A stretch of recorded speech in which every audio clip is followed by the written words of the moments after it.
এই শুকনো পাতাটিকে দেখুন, নিষ্প্রাণ হয়ে পড়েছে। কোনো একটা সময় এই পাতাটি একটা গাছের ডালে ছিল। সেই গাছ ওর লালন পালন করত। যখন যখন বাতাস বইত, এই পাতায় কম্পন দেখা দিত, মনকে প্রফুল্ল করে তুলত। কোনো একদিন এই পাতা গাছের ডাল থেকে ঝরে পড়ে গেল। নিঃসন্দেহে ও নিজের স্বাধীনতা পেল, কিন্তু আস্তে আস্তে শুকিয়ে গেল, নিষ্প্রাণ হয়ে গেল। দেখুন, আমি এই কথা বলছি না যে স্বাধীনতা অনুচিত, কখনোই না। কিন্তু যে কোনো পরিস্থিতিতে স্বাধীন হতে চাওয়া এটা নিশ্চিতরূপে অনুচিত। আমরা যদি আমাদের জীবনে পরিবারের গুরুত্ব ভেবে দেখি, তাহলে এই পরিবারে যতই মতভেদ থাকুক না কেন, যতই মনোমালিন্য থাকুক না কেন, যতই বিবাদ থাকুক না কেন, এই সব মিটিয়ে নেওয়া অত্যন্ত প্রয়োজনীয়। সেই সবকিছু সমাপ্ত করা অত্যন্ত প্রয়োজনীয়। কখনো এই পরিবারকে ভাঙতে দেবেন না, কখনো এই পরিবার থেকে দূরে চলে যাবেন না। এই পরিবার হলো আমাদের জীবনের একটা অমূল্য সম্পদ, অমূল্য এক আশ্রয়, যা এই সংসারে হয়তো কোথাও আপনি পাবেন না। তাই একে আগলে রাখুন। ভেবে নিন, আপনি পাতা আর আপনার পরিবার সেই গাছ। আসুন আমার সাথে ভালোবেসে বলুন, রাধা রাধা। অনেক সময় আমরা জীবনে অনেক মানুষকে এমন বলতে শুনে থাকি যে আমি অসফল হয়েছি কারণ আমার সময় ভালো যাচ্ছিল না। আমি এই জিনিসটা লাভ করতে চাইছিলাম কিন্তু করতে পারলাম না কারণ আমার সময়টা ভালো যাচ্ছিল না। আমি আমার জীবনে ওই মহান কাজটা করতে চাইছিলাম কিন্তু করতে পারলাম না। কেন? কারণ আমার সময়টা ভালো যাচ্ছিল না। কিন্তু যে মুহূর্তে ভালো সময় আমার জীবনে আসবে, আমি সব কিছু প্রাপ্ত করব। এমন প্রায় প্রত্যেকেই বলেন। আসুন একটা কথা বোঝা যাক। একজন মালিকে দেখুন, সে প্রত্যেক দিন গাছের সেবা করে, তাকে জল দেয়, তার যত্ন আত্তি করে। কেন? প্রত্যেক দিন সেই গাছ ফল দেয় না। সঠিক সময় এলে তবেই সেই গাছ ফল দেয়, কিন্তু প্রত্যেক দিন মালি তার সেবা করে, তাকে যত্ন করে। শুধুমাত্র তখন করে না যখন সেই গাছ ফল দিতে সক্ষম। আর যদি মালি গাছের যত্ন প্রতিদিন না করে, তাহলে হয়তো সেই গাছ ফল দিতেই পারবে না। এটাই হলো আমাদের জন্য একটা শিক্ষা। যখন সময় আমাদের জন্য অপেক্ষা করে না, তখন আপনি সময়ের জন্য কেন অপেক্ষা করছেন? ভালো সময়ের জন্য অপেক্ষা করবেন না। ভালো এবং শুভ কর্ম দ্বারা ভালো সময়কে নিজের কাছে টেনে আনুন। নিরন্তর কর্ম করুন, পরিশ্রম করতে থাকুন। শুভ সময় আপনা থেকেই আপনার কাছে আসবে। আসুন আমার সাথে ভালোবেসে বলুন, রাধা রাধা। একে বালি বলুন, মাটি বলুন বা ধুলো বলুন, এ দিয়ে কত কিছু করা সম্ভব। এ দিয়ে আপনি নিজের বাসস্থান নির্মাণ করতে পারেন, প্রাচীর গড়ে তুলতে পারেন, অট্টালিকা নির্মাণ করতে পারেন। কিন্তু যদি এই বালিকে আপনি মুষ্টিবদ্ধ করে রাখতে চান, তাহলে তা হাত থেকে ফসকে যাবে। আপনি কখনোই একে মুষ্টিবদ্ধ করতে পারবেন না। এরকমই হয় আমাদের জীবন, আর এরকমই হয় সময়। এই মুষ্টিবদ্ধ করা বালির মতো। সময়কে আমরা বাধা দিতে পারবো না, আটকেও রাখতে পারবো না। এ হলো প্রবাহমান। জন্ম থেকে মৃত্যু পর্যন্ত এই যে সময়, তা খুবই সীমিত। আর এই সময় আমরা যেটাই করি তার দ্বারাই আমাদের মূল্য নির্ধারিত হয়। আর এই সংসার থেকে চলে যাওয়ার পরেও এই সংসার এই সব কর্মের জন্যই আমাদের মনে রাখে। তাই যদি আপনি এটা ভাবেন যে আজ যে কর্ম করার ছিল আমি না হয় কাল করে নেব, কাল আমার লক্ষ্যে পৌঁছানোর কথা ছিল আমি পরশু পৌঁছব, না, এই সময় খুব মূল্যবান, একে নষ্ট করবেন না। এই সময়কে সদ্ব্যবহার করুন, মহান হবার পথে অগ্রসর হন। একে যদি মুষ্টিবদ্ধ করে রাখার চেষ্টা করেন, এই সময় থেমে থাকবে না। আসুন আমার সাথে ভালোবেসে বলুন, রাধা রাধা। আমাদের জীবনে অনেক ধরনের ব্যক্তি এসে থাকেন। কেউ কেউ আমাদের সাথে থেকে যান, কেউ আমাদের থেকে দূরে চলে যান। কেউ ভালো মানুষ হন, কেউ খারাপ মানুষ। কিন্তু আমরা সবসময় সেই সময়টাকে নিয়ে দুঃখ প্রকাশ করি যখন আমাদের জীবনে কোনো খারাপ ব্যক্তি প্রবেশ করেন। তারা আমাদের খারাপ অনুভূতি দেন, দুঃখ দেন, কষ্ট দেন। আমরা সবাই তাকে ভালো মন্দ কথা বলি। কিন্তু কেন? এমন বিভিন্ন ধরনের মানুষ, খারাপ মানুষ, ভালো মানুষ সবার জীবনেই আসেন এবং সকলকেই একটা অমূল্য শিক্ষা দান করে যান। এবার আপনি নিজেই ভেবে দেখুন, জীবনে যখন প্রথমবার আপনি আগুন স্পর্শ করেছিলেন তখন আপনি একটা শিক্ষা লাভ করেছিলেন যে আমাকে আগুনের থেকে একটু দূরে থাকতে হবে। তারপর আস্তে আস্তে আপনি শিখলেন যে কিভাবে এই আগুনকে নিয়ন্ত্রণে রাখতে হবে। তারপর আপনি শিখলেন যে কিভাবে নিজের জীবনে তাকে প্রয়োগ করতে হবে, তা সে অন্ধকারে প্রকাশ লাভ করার জন্য হোক বা খাবার বানানোর জন্য। সেইভাবেই কোনো খারাপ ব্যক্তি যখন আপনার জীবনে আসে কোনো শিক্ষা দিয়ে যান, তার প্রতি কৃতজ্ঞ থাকুন। তার বিষয় খারাপ ভাবার বা খারাপ অনুভূতি নিয়ে থাকার কোনো প্রয়োজন নেই। সেই শিক্ষা লাভ করুন, ইতিবাচক মনোভাব নিয়ে জীবনের সামনে এগোতে থাকুন। কেউ নেই যিনি আপনাকে বাধা দিতে পারেন। আসুন আমার সাথে ভালোবেসে বলুন, রাধা রাধা। এই সংসারে অনেক অনেক এমন জ্ঞানী আছেন যারা নিজের সমস্ত জীবন জ্ঞান অর্জন করতে অতিবাহিত করেছেন। এই সংসারে এমন কোনো বেদ নেই, কোনো পুরাণ নেই, কোনো শাস্ত্র নেই, কোনো ভাষা নেই যা ওনারা জানেন না। এমন কোনো বিষয় নেই যা নিয়ে ওনারা কোনো বক্তব্য রাখতে পারবেন না। কিন্তু আমরা এই সকল জ্ঞানীকে কি ভালোবাসতে পারি? এনাদের সকলকে সম্মান করতে পারি না। কারণটা কি? দেখুন, বেদ পড়া একটি আলাদা বিষয়, বেদনা বুঝতে পারা অন্য ব্যাপার। এবং বেদনা বোঝার জন্য, সেই জ্ঞান লাভ করার জন্য আপনাকে মন থেকে করুণা এবং প্রেমের সঠিক অর্থ বুঝতে হবে। সামনের ব্যক্তির বেদনা বুঝতে হবে, তার যন্ত্রণাকে বুঝতে হবে। তারপর যে জ্ঞান আপনি অর্জন করেছেন বেদ থেকে, পুরাণ থেকে, শাস্ত্র থেকে, তা প্রয়োগ করে তার বেদনার নিবারণ করা, সেটা বেশি গুরুত্বপূর্ণ। সেই জন্য জীবনে শুধুমাত্র শাস্ত্র এবং বেদ পড়ে জ্ঞান অর্জন করতে সময় নষ্ট করবেন না। মন থেকে প্রেমের কি অর্থ সেই বিষয়ে জ্ঞান লাভ করার চেষ্টা করুন। করুণাও বুঝতে চেষ্টা করুন। একজন শ্রেষ্ঠ ব্যক্তি হয়ে উঠুন আর আমার সাথে ভালোবেসে বলুন, রাধা রাধা। একটি হাতির শরীরে কত বল থাকতে পারে সেটা আমরা সবাই জানি। একটা প্রহারেই বিশালাকার প্রাচীর ভেঙে পড়তে পারে।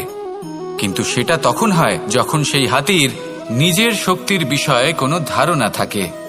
যদি সেই হাতিকেই বন্দী করে নেওয়া হয় তাহলে সেই হাতি তার পরাধীন থাকার অভ্যাস হয়ে যায়। এই পরনির্ভরশীলতা আমাদের শরীরকে নয়, আমাদের মনকে বন্দী করে ফেলে।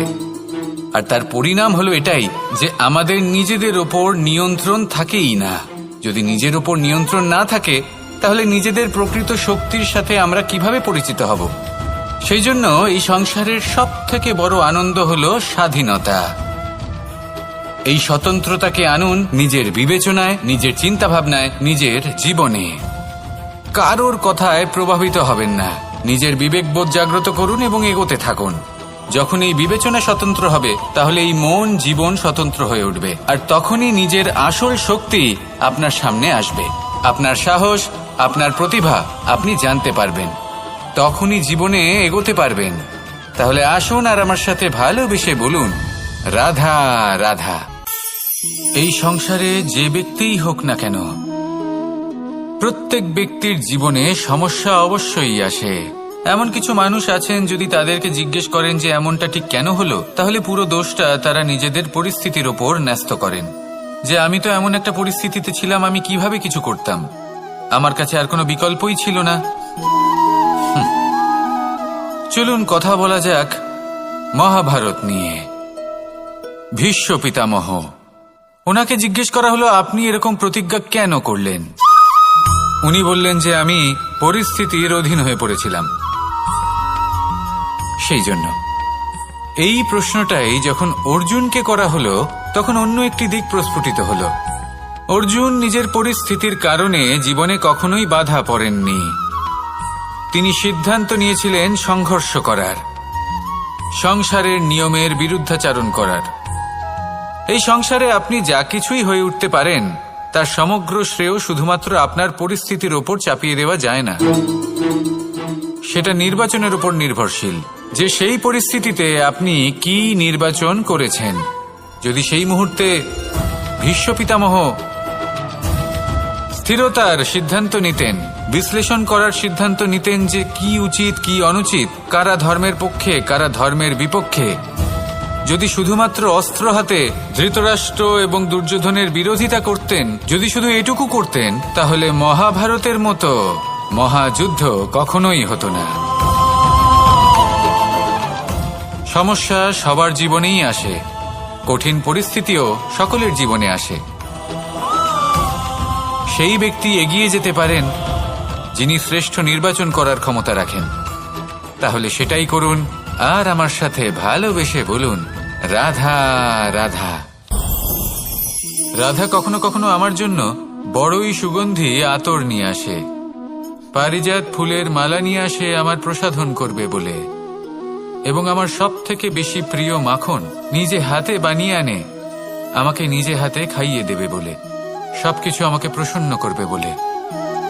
কিন্তু আপনি কখনো ভেবেছেন যে এই আতর কিভাবে বানানো হয়? সহস্র ফুলের পাপড়ি একসাথে পিষে নিতে হয়, তারপরে তার থেকে যে রস নিঃসৃত হয় সেই রস দ্বারাই আতর তৈরি হয়। অনেক সংখ্যক ফুলকে অসীম যন্ত্রণা ভোগ করতে হয়, তবে তারা আমার প্রসাধন সামগ্রী হয়ে উঠতে পারে। দুধ থেকে মাখন তৈরি করার জন্য কতটা পরিমাণ মন্থন সহ্য করতে হয় সেটা আপনি জানেন। ঠিক সেই রকমই হলো আমাদের জীবনও। বিপদও আসে, কঠিন পরিস্থিতিও আসে, এর সম্মুখীন হতে শিখুন। মনে রাখবেন, আপনি হলেন সেই দুধ যাকে মন্থন সহ্য করতে হবে মাখন হয়ে ওঠার জন্য। মনে রাখবেন, আপনি হলেন সেই ফুলের মতন যাদের পিষ্ট হতে হবে সুগন্ধি আতর হয়ে ওঠার জন্য, যাকে এই সংসার পছন্দ করে। কখনো কখনো জীবনে আপনার সাথে খারাপ শুধুমাত্র এই কারণে ঘটে যাতে আপনার শ্রেষ্ঠ রূপ এই সংসারের সামনে আসতে পারে। শুধুমাত্র কঠিন পরিস্থিতি এবং বিপদকে একটা সুযোগ হিসেবে দেখার চেষ্টা করুন। আপনার জন্য এই সংসার বদলে যাবে, সংসারকে দেখার দৃষ্টিভঙ্গি পাল্টে যাবে, আপনার ভাগ্য পাল্টে যাবে, আর এই মন প্রসন্ন হয়ে বলবে, রাধা রাধা। জীবনে অনেক সময় আমরা এটা দেখে থাকি যে আগামী প্রজন্ম সেই কাজটি করে যেটা তার পূর্ববর্তী প্রজন্ম করে গেছেন। একটা উদাহরণ দিই, তাহলে দেখুন, একদিকে আছে মাতা পিতা যারা আজীবন সংঘর্ষ করেছেন ধন অর্জন করার জন্য, তারপর তারই সন্তান তার সাথেই লড়াই করে তার থেকে সমস্ত সম্পত্তি ছিনিয়ে নিল। তারপরে যত সময় অতিবাহিত হয় সেই সন্তানের সাথেও সেই একই ক্রিয়া ঘটতে থাকে, তার সন্তান তার সমস্ত সম্পত্তি ছিনিয়ে নেয়। তাহলে এমন কি সঞ্চয় করবেন যা পরবর্তী প্রজন্মকে দিয়ে যেতে পারেন সেই বিষয়ে ভাবুন। ভেবে দেখুন, এই যে ধন সঞ্চয় আপনি করছেন এর আসলে লাভ কি? অবশ্যই আবশ্যক, কিন্তু এটাই কি শুধু সবথেকে গুরুত্বপূর্ণ বিষয় যেখানে আপনি জানেন যে আপনি এই সম্পত্তি ভোগ করতে পারবেন না, কারণ এই সমস্ত সম্পত্তি আপনাকে পরবর্তী প্রজন্মের হাতে সঁপে দিতে হবে। তাহলে ধন সঞ্চয় করুন, কিন্তু এমন একটা সম্পত্তি কেন সঞ্চয় করা উচিত নয় যার উপভোগও আপনি করতে পারবেন, পরবর্তী প্রজন্মকেও দিয়ে যেতে পারবেন, আর মতভেদও হবে না। এমন সম্পত্তি আছে, আর এই সম্পত্তি হলো প্রেম। যদি আপনার মনে কোনো কিছু সঞ্চয় করার বাসনা জেগে ওঠে, তাহলে প্রেম সঞ্চয় করুন। সেটা পরবর্তী প্রজন্মও পাবে এবং সেই প্রজন্ম ভবিষ্যতে ভালোবাসা ছড়াতে থাকবে, আর তখন এই মন সুপ্রসন্ন হয়ে বলবে, রাধা রাধা। জ্যোতিষ একটা বিদ্যা, এ হলো একটা বিজ্ঞান। যে নক্ষত্র দশায় আপনি জন্মগ্রহণ করেছেন, যে স্থানে আপনার জন্ম হয়েছে, এগুলো আপনার জীবনের দিশা স্থির করার ক্ষেত্রে গুরুত্বপূর্ণ ভূমিকা পালন করে। কিন্তু যে রাশিতে আপনি জন্ম নিয়েছেন আর আপনার যা নাম স্থির হয়েছে, সেটা আপনার ভবিষ্যৎ নির্ধারণ করবে তা আবশ্যক নয়। রা দিয়ে রাম এবং রা দিয়ে রাবণ, এই দুজনের রাশি সমান ছিল, কিন্তু একজন নিজের শক্তির দুর্ব্যবহার করলেন। স্বর্ণ লঙ্কার অধিপতি রাবণ, চতুর্দিকে বিজয়ী হওয়া সেই ব্যক্তি নিজের পতনের সম্মুখীন হলেন। শ্রীরাম রাবণকে বধ করলেন।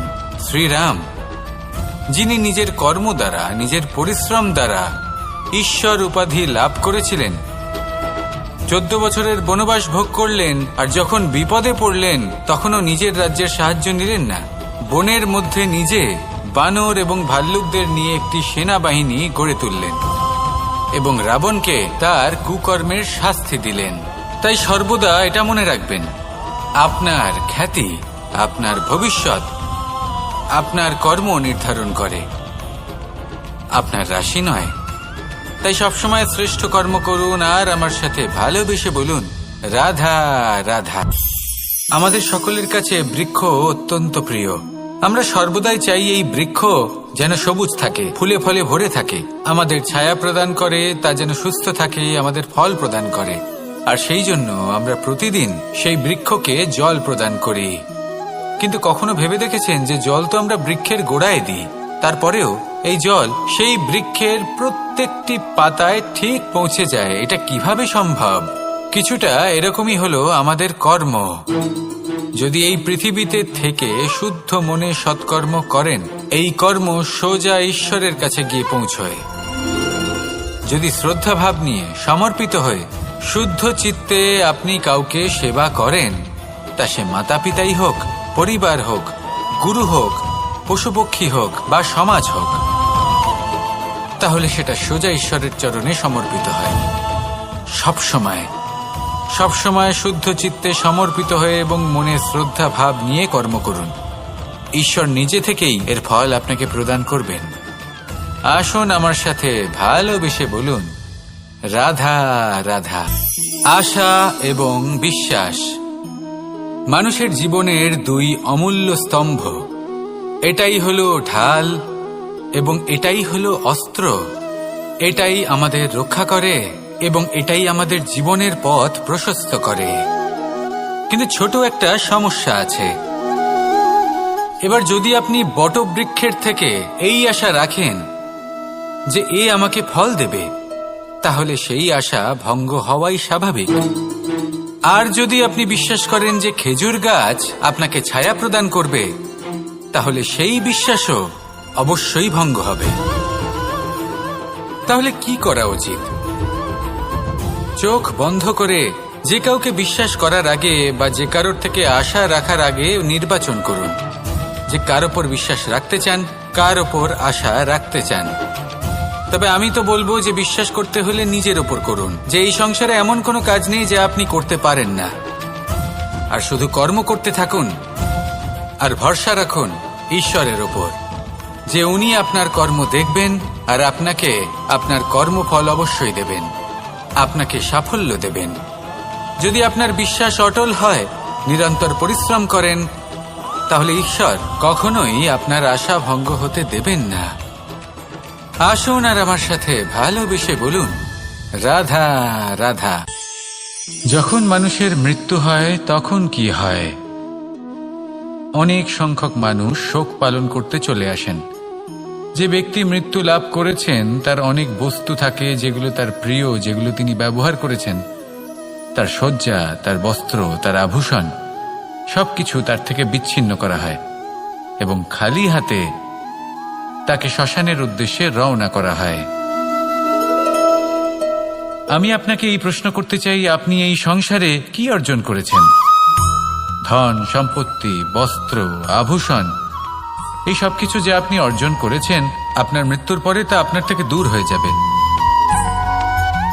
এর উত্তর হলো একটাই, আপনার কর্ম। শুধু সেটাই আছে যা একান্ত আপনার, আর শুধু সেটাই এই সংসার থেকে চলে যাওয়ার পরেও সংসারেই জীবিত থাকবে। যদি আপনি দুষ্কর্ম করেন তাহলে এই সংসার আপনাকে একটি অনুচিত উদাহরণ হিসেবে মনে রাখবে যে এই ব্যক্তি খুব পাপী ছিল, অনুচিত কর্ম করতেন। যে পথে তিনি চলেছেন সেই পথে কারোর চলা উচিত নয়। সেখানেই যদি আপনি সৎকর্ম করেন তাহলে সংসার চিরকাল এটাই বলবে যে খুব ভালো মানুষ ছিলেন, সবাইকে ভালোবাসতেন, সবাইকে সাহায্য করতেন, আমার খুব প্রিয় মানুষ ছিলেন। এটাই হলো শ্রেষ্ঠ কর্ম। সেই জন্য জীবনে শুধুমাত্র ধন, সম্পত্তি, আভূষণ এই সব অর্জন করতে গিয়ে নিজের মনোনিবেশ করবেন না। শ্রেষ্ঠ কর্ম করুন। সংসার থেকে চলে যাওয়ার পরেও এই কর্মই এই সংসারে আপনাকে জীবিত রাখবে। আসুন আমার সাথে ভালোবেসে বলুন, রাধা রাধা। কখনো কখনো অন্ধকারের সাথে লড়াই করার জন্য আমরা প্রদীপ জ্বালাই। এতে প্রথমে সলতে রাখি, তারপর তেল ঢালি, তারপর আগুন জেলে এটা প্রজ্বলিত করি। তারপর একটা সময় আসে যখন এই প্রদীপ নিভে যায়। কারণটা কি? কারণ কি এটা যে প্রদীপের প্রকাশমান হওয়ার ক্ষমতা সমাপ্ত হয়েছে? না, এই যে আগুন আমরা দেখতে পাচ্ছি, এই আগুনের জন্য যে শক্তির প্রয়োজন হয় তা আসে এই তেল থেকে। যদি এই তেল সমাপ্ত হয়ে যায় তাহলে এই প্রকাশ তাও সমাপ্ত হয়ে যায়।